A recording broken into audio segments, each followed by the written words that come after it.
Hello everyone, welcome back to my channel. So today we'll be continuing our class of learning और आज हम पढ़ेंगे about operant conditioning. So last class में हमने पढ़ा था about classical conditioning which was learning of involuntary automatic response और आज हम जो पढ़ने वाले हैं ऑपरेंट कंडीशनिंग, इसमें हम लर्न करते हैं वॉलंटरी रिस्पॉन्स कैसे लर्न होता है वो. Now, so there's a major difference. So while the classical conditioning involves the learning of involuntary automatic responses, operant conditioning is about how organisms learn voluntary responses, right? और ये voluntary responses होते हैं क्या? These are due to आपके consequences क्या हैं. अब आपको आगे उससे चल के प्लेजेंट कॉन्सिक्वेंस मिलेगा या अनप्लेजेंट कॉन्सिक्वेंस मिलेगा. So that affects your behaviour कि आप वो बार बार चीज़ रिपीट करोगे या नहीं. And that's how you learn to perform something. That's how you learn any voluntary response. Got it? अभी देखो, यहाँ पे हमें दो लोगों के नाम याद रखने हैं. एक है हमारे थॉर्नडाइक और एक है बीएफ स्किनर साहब, राइट? सो पहले थॉर्नडाइक के बारे में बात करते हैं. इनका एक बड़ा ही फेमस एक्सपेरिमेंट हुआ, that is the puzzle box. Okay, cat frustrating cat and puzzle box. तो इसमें उन्होंने क्या किया कि एक बॉक्स के अंदर कैट को रख दिया, ठीक है, उसमें एक लिवर लगा दिया, ओके, और वो कैट बाहर निकलने की कोशिश करता रहता था, राइट? सो जब भी वो गलती से भी अगर उसने लिवर दबाया, वो बाहर निकला और उसे खाना मिल गया. सो उसके साथ इस लिवर को दबाने से दो अच्छी चीज़ें हो रही थी. पहला, एक कि वो उसको एस्केप मिला, वो बाहर निकल पाया, और दूसरा कि उसको खाना मिल रहा था. सो नाउ यहाँ पे लिवर जो है that is the stimulus, okay, and pushing of the liver is the response.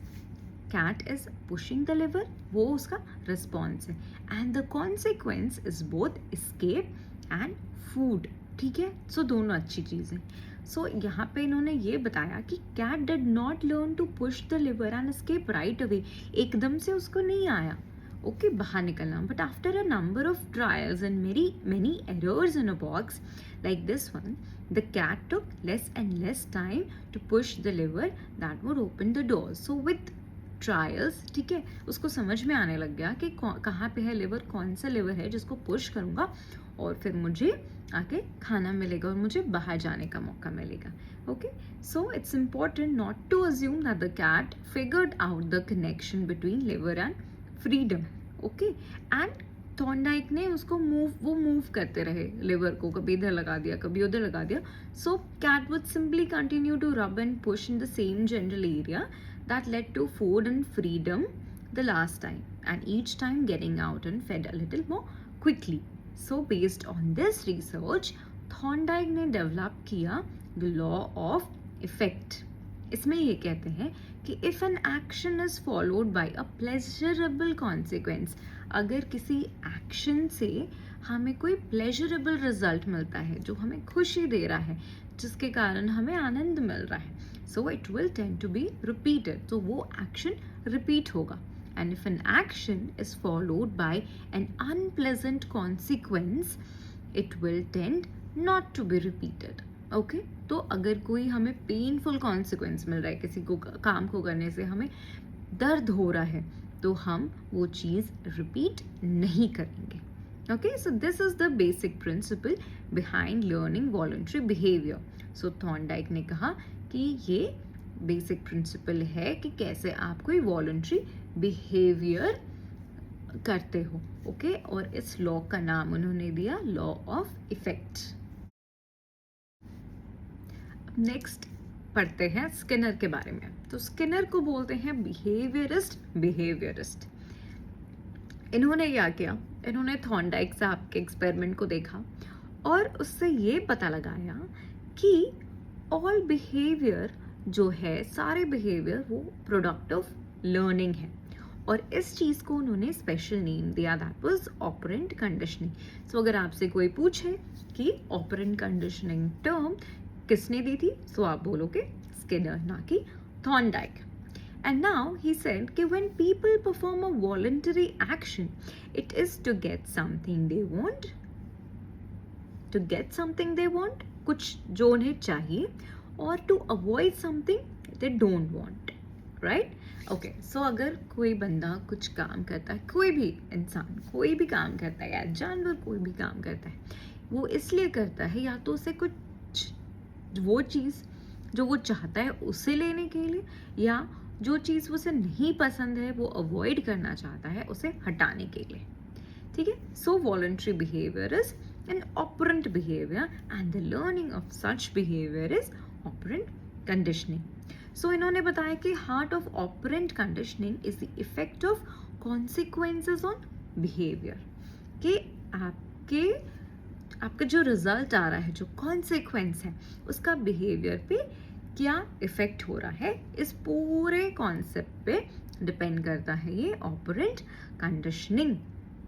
Okay, जिस तरह हमने क्लासिकल कंडीशनिंग में देखा था कि learning and involuntary behaviour really depends on what comes before the response, ठीक है? उसमें हमने क्या पढ़ा था कि जो आप अनकंडीशनड, मान वो घंटी बजाई, ठीक है, उसके बाद एकदम से आपने फूड दिया, ठीक है, सो बिफोर, और उसके बाद सलाइवेशन हुआ, तो सलाइवेशन होने की ठीक पहले क्या आया था? खाना। Okay, the unconditioned stimulus and what will become the conditioned stimulus, तो ये उस पर डिपेंड करता है कि रिस्पॉन्स के ठीक पहले क्या आया। And these two stimuli are antecedent stimuli, लेकिन ऑपरेंट कंडीशनिंग में learning depends on what happens after the response, the consequence, कि आपने जो एक्शन किया, आपका जो रिस्पॉन्स था, उसके बाद क्या रिजल्ट आएगा, उसका कॉन्सिक्वेंस क्या होगा, उस पर डिपेंड करेगी लर्निंग, ठीक है? मतलब इसमें हमारे लिए रखा क्या है, अगर आप समझना चाहो इजी टर्म में। अभी उन्होंने बात की about the concept of reinforcement.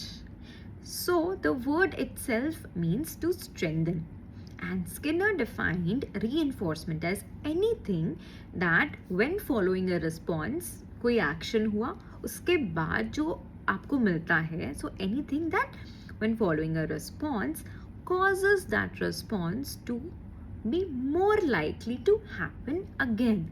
Okay, मान लो आप सुबह उठ के अपना बिस्तर बना रहे हो, या कोई बच्चा है सुबह उठ के अपना बिस्तर बना रहा है, अपने ब्लैंकेट्स रख रहा है, अच्छे से पिलोज रख रहा है, उसके लिए मम्मा उसको चॉकलेट दे रहे हैं, ठीक है, खुश होके कि अगर तुमने ऐसा किया, या रात को बच्चा दूध पी के सो रहा है, सो मम्मा इज लाइक कि अगर तुम दूध पियोगे तो मैं तुम्हें सुबह चॉकलेट दूंगी या तुम्हें घुमाने ले जाऊंगी। सो ये जो उसका एक्शन था ना, उसका जो रिस्पॉन्स था कि वो दूध पी रहा है या वो अपना बिस्तर बना रहा है, तो उससे उसको कॉन्सिक्वेंस प्लेजरेबल मिल रहा है, सो मोर लाइकली है कि उसका ये बिहेवियर, दूध पीना या बेड बनाना, ये रिपीट होगा बार बार, क्योंकि उसको वो चीज़ चाहिए, उसको चॉकलेट चाहिए, उसको घूमना है, सो दैट्स वाई वो रिपीट करेगा अपने उस बिहेवियर को, ठीक है? या फिर कोई चीज़ नहीं चाहिए, मान लो अगर कोई बच्चा है ना, कोई बच्चा है, लाइक कोई लड़का है, वो बाइक से जा रहा है, ठीक है, और वो घर के अंदर बाइक नहीं लगाता है, रात को बाहर छोड़ देता है, तो उसके पापा बार बार उसको बहुत गाली देते हैं, बहुत सुनाते हैं। ओके, सो अब उसको पापा की गाली तो सुनना पसंद नहीं है ना, सो इसके लिए उसको उस अनप्लेजरेबल कॉन्सिक्वेंस को हटाने के लिए वो क्या करेगा, वो गाड़ी घर के अंदर पार्क करेगा, गैरेज में लगाएगा। Okay, so to avoid something which you don't want or to get something which you want, so that is about reinforcement, कि कोई चीज़ जो रिस्पॉन्स के बाद आती है वो आपके रिस्पॉन्स को कितनी लाइकली वो होगा बार बार, उसे डिपेंड करती है, ठीक है? I hope you are getting it. अब दो चीज़ें आती हैं, दो तरह के रीइंफोर्सर्स होते हैं, ठीक है? रीइंफोर्समेंट क्या हो गया, कोई इवेंट या स्टिमुलस हो गया जो कि रिस्पॉन्स को फॉलो करेगा, इंक्रीजिंग द प्रोबेबिलिटी कि वो रिस्पॉन्स बार बार हो, दोबारा से हो। अब रीइंफोर्सर वो इवेंट है या ऑब्जेक्ट है, when following a response increases the likelihood of that response occurring आदि। तो वो रीइंफोर्सर्स क्या चीज़ होते हैं? ओके, सो प्राइमरी हो सकता है और सेकेंडरी रीइंफोर्सर हो सकता है। अब रीइंफोर्सर, प्राइमरी रीइंफोर्सर वो होते हैं जो आपकी बेसिक नीड को फुलफिल करते हैं, जैसे रोटी, कपड़ा, मकान और प्यार। That is also a basic need. ठीक है, सो अगर ये चीज़ें पूरी कर रही हैं कोई, आपका भूख पूरा कर रहा है, आपको सस्टेन करने में कोई चीज़ हेल्प कर रही है ना, जैसे यहाँ पे एग्जाम्पल दे रखा है हंगर ड्राइव, है ना, thirst drive, pleasure drive. So these thing अगर वो फुलफिल कर रही है, so that reinforcer is a primary रीइंफोर्सर।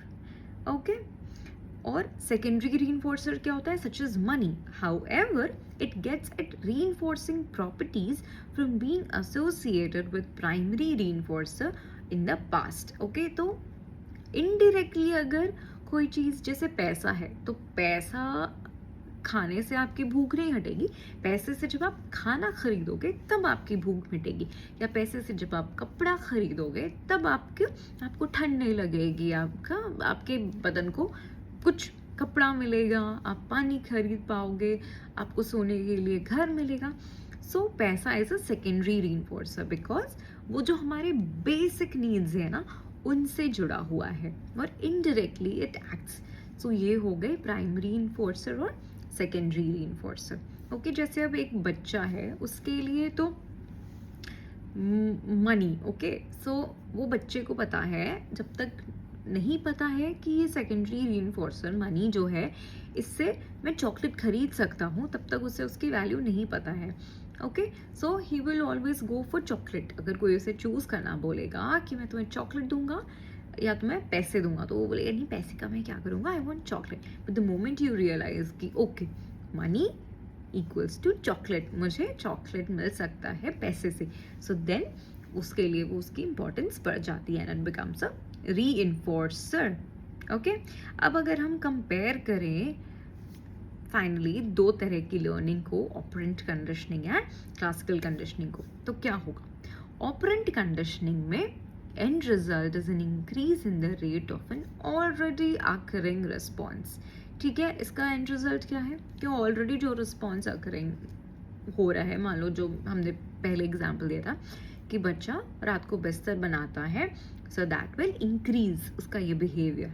Classical conditioning में end result is the creation of a new response to a stimulus that did not normally produce that response. जिस चीज़ से normally response produce नहीं हो रहा था, उसके भी रिस्पॉन्स में, है ना, उस स्टिमुलस के भी रिस्पॉन्स में आप वो रिस्पॉन्स दोगे। अब जैसे बेल वाज नथिंग, बेल से उनके कुछ नहीं होता, but because we associated it with food, so एक neutral stimulus becomes a condition stimulus, और उसके रिस्पॉन्स में यू गेट अ reaction. ठीक है, now responses are voluntary in operant conditioning emitted by the organism. So the organism, मतलब कि मान लो कोई बच्चा है या मैं हूँ, so voluntary मैं action कर रही हूँ, right? और यहाँ पे in classical conditioning responses are involuntary and automatic elicited by a stimulus. कोई stimulus देख के, खाना देख के मुंह में पानी आ रहा है। ऑपरेंट कंडीशनिंग में consequences are important in forming an association. यहाँ पे कॉन्सिक्वेंस इंपॉर्टेंट है कि रिजल्ट क्या होगा एसोसिएशन बनाने में, कि लिवर दबाएंगे तो खाना मिलेगा, खाना मिल रहा है, दैट इज अ कॉन्सिक्वेंस यहाँ पे। और क्लासिकल कंडीशनिंग में antecedent stimuli are important to form an association. तो खाना यहाँ पे एक एंटीसीडेंट स्टिमुलाई है जो रिजल्ट के पहले दिया जा रहा है। ठीक है, ऑपरेंट कंडीशनिंग में रीइंफोर्समेंट शुड बी इमीडिएट, कि उसको फट से खाना दो, जैसे ही लिवर दबाया उसने वैसे ही तुम उसको खाना दोगे। क्लासिकल कंडीशनिंग में condition stimulus must occur immediately before the unconditioned stimulus. Bell बजाओ, फटाफट उसको खाना दो, राइट? तो that's how we pair and an expectancy develops for reinforcement to follow a correct response. ठीक है, so you expect कि correct response मिलेगा हमको, और यहाँ पे expectancy develops for unconditioned stimulus to follow conditioned stimulus की खाना, we have to pair खाना with the bell. Okay, so I think this is enough for today.